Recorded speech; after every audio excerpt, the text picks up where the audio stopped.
बहुत पहले छुड़ा लेता। कंस ने जब अपनी मैया और बाबा को जेलों से छुड़ाया ना, उस समय भगवान श्री कृष्ण 14 बरस के थे। 14 बरस के। तो मैया देवकी भगवान श्री कृष्ण से पूछ रही है कि लाला, यदि तू चाहता तो तू अपनी मैया और बाबा को बहुत पहले जेलों से छुड़ा लेता, लेकिन 14 वर्ष बाद ही क्यों?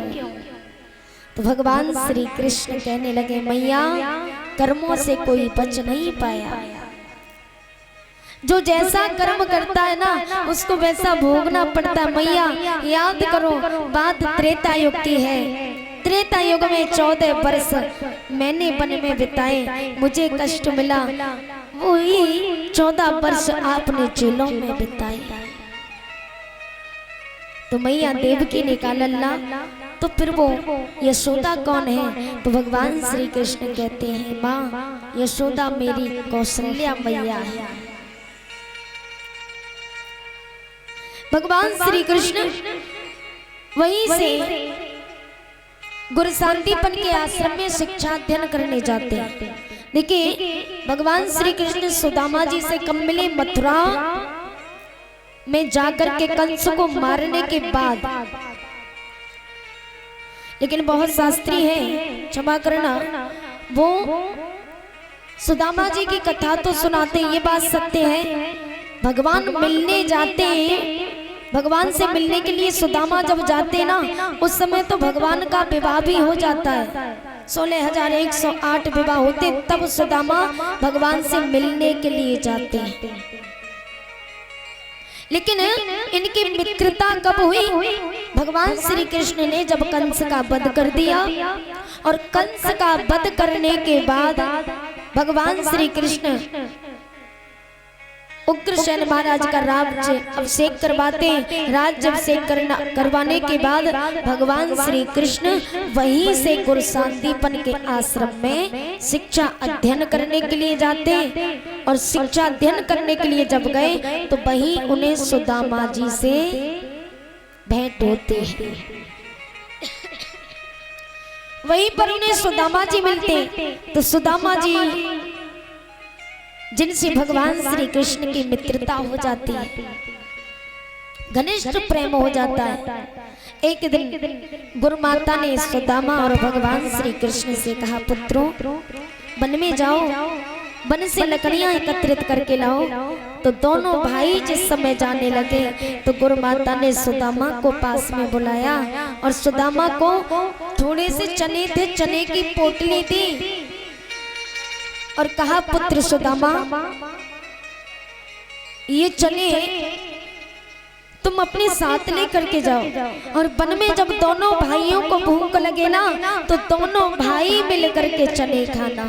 सुदामा जी चने की पोटली लेकर के चल दिए, और जैसे ही चने लेकर के चले, वन में लकड़ियों को एकत्रित किया। लकड़ियां एकत्रित करने के बाद संध्या हो जाती है, और देखते देखते घनघोर काली घटा छा जाती है। कुछ ही क्षण बाद घनघोर बारिश होने लगी, ठंडी ठंडी हवाएं चलने लगी।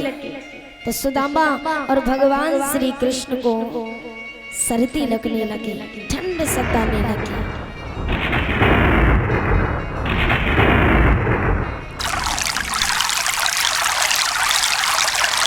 जैसे सर्दी लगने लगी तो भगवान श्री कृष्ण और सुदामा, एक वृक्ष खड़ा हुआ था, वृक्ष के तले से जाके चिपक गए।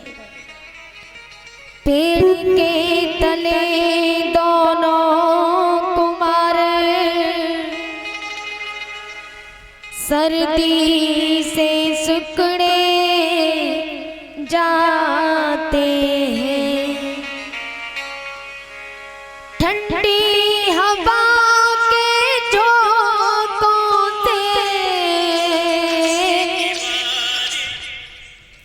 दुखियारे कांपे जाते हैं।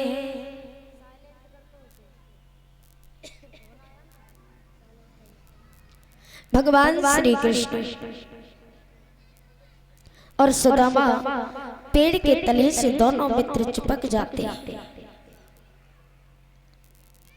जो चना सुदामा बांधे था वो मनमोहन को दिए नहीं। धीरे धीरे जाबन लागे प्रभु से व्यवहार किया नहीं।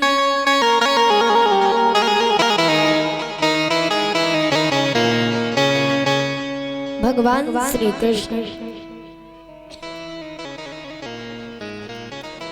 और सुदामा दोनों पेड़ के तले से चिपक जाते हैं। सुदामा को बहुत जोरों से भूख सताने लगी तो सुदामा ने क्या किया, गुरुमाता ने जो चने दिए ना वो चने निकाल करके खाने लगे। भगवान श्याम सुंदर ने कहा, सुदामा क्या खा रहे हो, जरा मुझे भी दो ना। तो सुदामा ने झूठ बोल दिया, प्रभु मैं कुछ नहीं खा रहा, सर्दी के कारण मेरे दांत कटकट हो रहे हैं। तो कहते हैं ना कि सुदामा को श्राप भगवान श्री कृष्ण ने दिया। कोई कहता है कि गुरुमाता ने दिया, लेकिन ऐसा कुछ नहीं है। सुदामा को श्राप ना तो गुरुमाता ने दिया और ना ही भगवान श्री कृष्ण ने दिया। सोचिए, थोड़े से चने की खातिर भगवान सुदामा को, अपने बचपन के मित्र को इतना बड़ा श्राप दे सकते हैं? कभी नहीं। भगवान तो भाव के भूखे और भगवान अपने भक्तों को कभी श्राप नहीं देते। बल्कि सुदामा ने भगवान श्री कृष्ण को बचाया था। और बचाया कैसे? ये चने आए कहां से? एक दासी थी, तो वो दासी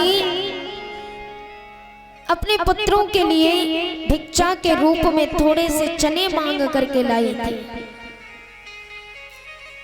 वही चने उसने अपनी कुटिया में रख दिए। एक दिन चोर चोरी करने के लिए आए तो पहले की माताएं सोने चांदी की वस्तु किसी वस्त्र में बांध करके रखती थी। चोरों ने समझा कि इस पोटली में शायद सोने चांदी की वस्तु है, तो सुदामा चोर उस चने की पोटली को चुरा करके ले जाते हैं। रास्ते में जाकर के देखा कि इसके अंदर तो चने हैं, तो वो चोर वही चने की पोटली गुरु शांतिपन के आश्रम में वहीं से होके निकले थे, तो वही फेंक जाते हैं। इधर दासी ने श्राप दे दिया कि मैं अपने पुत्रों के लिए चने थोड़े से मांग करके लाई, न जाने कौन उठा ले गया दुष्ट। इसलिए उसने श्राप दे दिया कि मैं श्राप देती हूँ, जो भी वो चने खाएगा वो निर्धन हो जाएगा, मेरी तरह कंगाल हो जाएगा। जिस तरह मैं भीख मांगती फिरती हूँ वो भी ऐसे ही भीख मांगेगा, लेकिन उसे कोई भीख देने वाला नहीं होगा। ये श्राप दासी ने दिया था। गुरुमाता ने सुबह आश्रम में झाड़ू लगाया, तो झाड़ू लगाते समय वही चने की पोटली मिली और वही चने गुरुमाता ने जब सुदामा को दिए तो सुदामा बहुत बड़े ज्ञानी थे। सुदामा ने जैसे ही चने पकड़े तो उन्हें झटका लगा, समझ गए कि ये चने श्रापित हैं। तो भगवान श्री कृष्ण को बचाने के लिए उन्होंने वो श्राप जानबूझ करके अपने सिर पे लिया।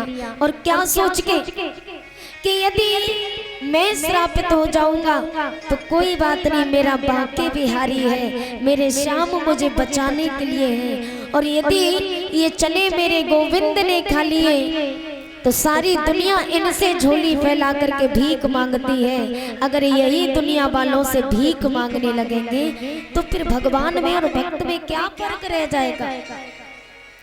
इसलिए सुदामा ने वो चने भगवान को जानबूझ के नहीं दिए, भगवान को बचाने के लिए। मित्र हो तो ऐसे